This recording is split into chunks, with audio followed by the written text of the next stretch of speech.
Shout out to G-Man Boxing. Where's the piss bottle? It's over there.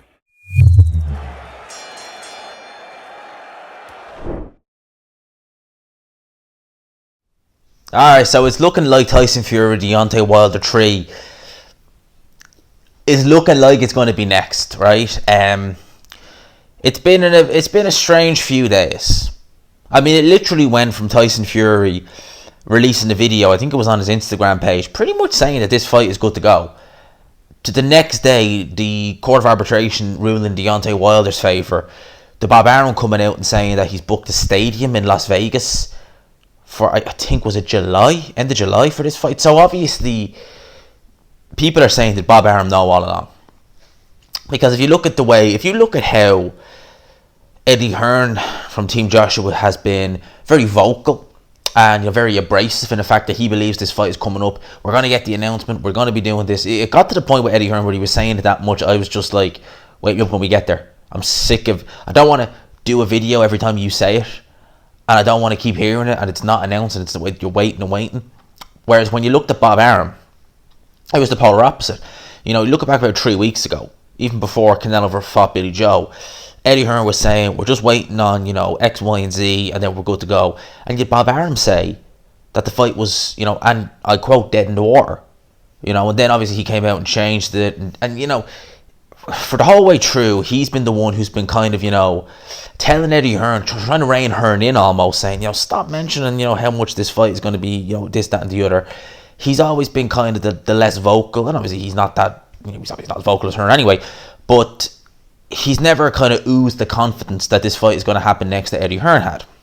Now, Bob Arum, obviously, as we all know his background, I think he was he was educated in Harvard, and he was a lawyer. That was his trade. So Bob Arum, you would imagine, knows a lot about these contracts and knows, to dot all the I's and cross the T's.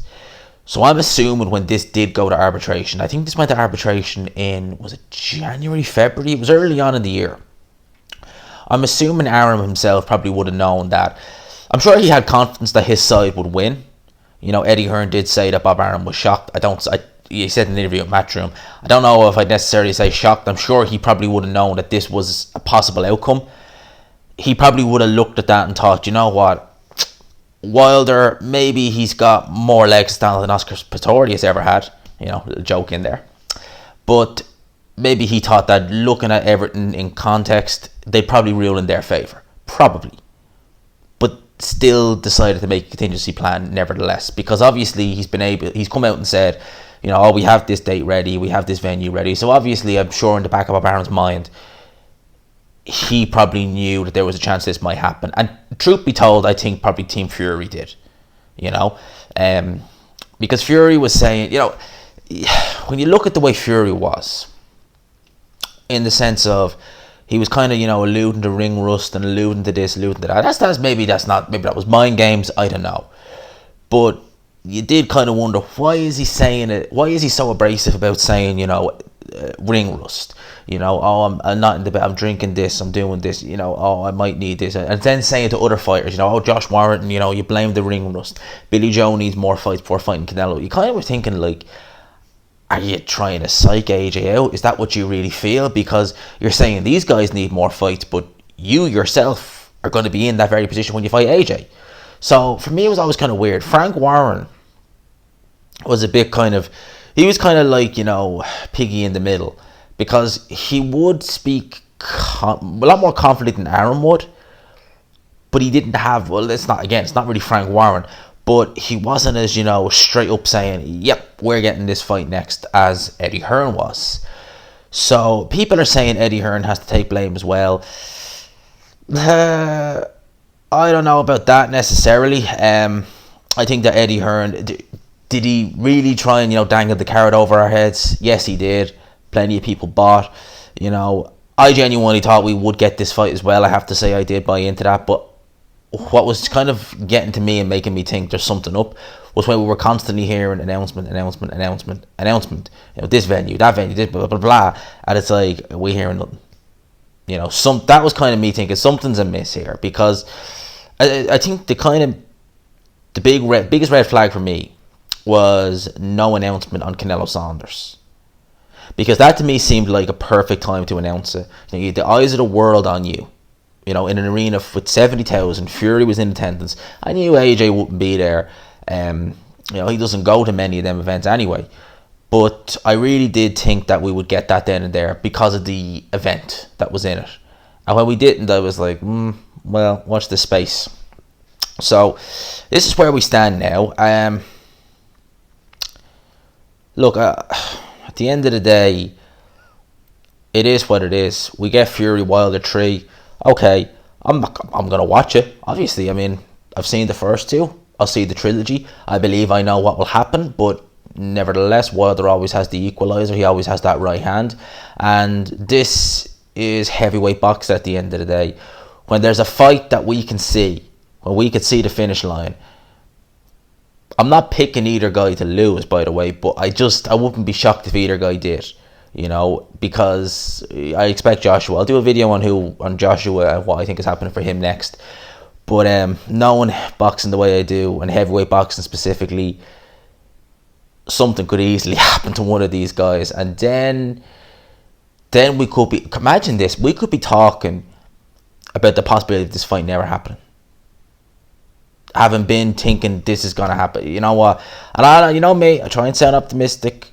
I don't want to put any negative spin on things. Look on the bright side. I always say look on the bright side. This time last year, there was no boxing. This time last year, there was no boxing at all. So the fact that we have boxing in general is a good thing. I still think we'll get this fight at some stage. Both guys need to just get these fights out of the way. Team Wilder have said that they wanted 20 million step aside. And obviously Team Fury have said... Well, I don't think they quite said it as nice as this, but they basically just said no. You know, I seen the tweet and I think Fury was a little bit ruder, but for YouTube reasons, I'm not going to go into that. But it is, you know, it is. We're here. It is what it is. I suspect that Bob Arum, throughout this whole thing, is known all along. Whether he was as open with Eddie Hearn, I don't know. I would imagine. Probably not, you know, knowing Bob Arum. I'd say maybe he kind of tried to rein Eddie Hearn in a bit, but I don't think he probably ever... I suppose in hindsight, like, he maybe would have thought that maybe they would rule in their favour, that Wilder, okay, maybe he's got a bit of a case there, but the arbitrator would rule in Team Fury's favour. But certainly it does appear that he was planning for the worst, and I don't think Eddie Hearn in the background would have known that, you know. But Bob Arum, we know what he's like. He's a lawyer at the end of the day. I'm sure he's not going to give any more out than he needs to. So, though, this is where we stand. We'll watch this space, you know. I was thinking to myself before this week, it's going to be Josh Taylor, Jose Ramirez. I still have to do a prediction, I still have to record it. I have the thumbnail ready, but I still have to record it. And it's a fight that's going painfully under the radar, and here we are with all this. But I will cover that fight, and I will be plugging the hell out of that fight for the next few days and the next stream I do, because it's a great fight. It's a fantastic fight. But here we are now. Bob Arum, has he strung Eddie Hearn along? Has he strung Team Joshua along? That's my question I'm asking you in the comment section. Let me know in the comment section what you think of the situation. And look, we've already talked about the situation, but specifically what you think Bob Arum, what part he's played in this. Do you think that realistically, judging by his reaction, all along he's known that there was something a bit fishy? And do you put any blame on Eddie Hearn's behalf, you know, for really coming out and being so abrasive about, you know, this fight's going to happen, etc., etc.? Let me know in the comment section. Hope you enjoyed the video. Smash the like button if you did. If you could, lads and lassies, we are getting there. We are going to get 5k, hopefully in the next few months. Hopefully soon as possible. I'm really looking forward to that. So we're halfway to 10k. But big up to everyone. I hope you enjoyed the video. Smash the like button if you did. Hashtag GMansRocks. All that good stuff, lads and lassies. I'll talk to you. Peace.